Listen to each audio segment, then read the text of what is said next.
i porti di Genova, Pra, Savona e Vado sono restati aperti nel difficile lockdown di marzo, aprile, maggio di quest'anno e resteranno aperti anche in questo secondo momento di restrizioni. Ancora non siamo a un lockdown, quindi speriamo di non arrivare a un lockdown integrale, ma comunque anche se dovesse essere continuerà a operare. Abbiamo lavorato molto su procedure che garantiscano la possibilità di lavorare, ma lavorare in sicurezza, poggiano sulla digitalizzazione, quindi evitando contatti fisici, sul trattamento immediato di casi anche sospetti per evitare la diffusione del contagio sui luoghi di lavoro.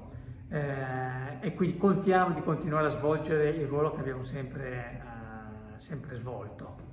Sappiamo che ci sono alcuni settori più colpiti di altri.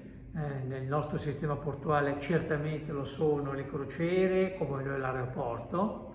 Per questi settori io sono convinto che la gravità degli effetti ha fatto aguzzare l'ingegno, si siano prodigati veramente molto per garantire la possibilità di continuare a usufruire della crociera, del trasporto aereo, e secondo me nel medio periodo si riuscirà a garantire la ripresa di questi settori di sicurezza.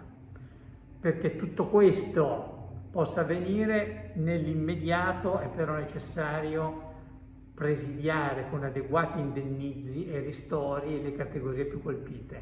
In questo momento la serenità non deve venire meno. Consideriamo che se abbiamo persone che stanno a casa e vedono anche minacciato il proprio lavoro, è chiaro che questo non può accadere.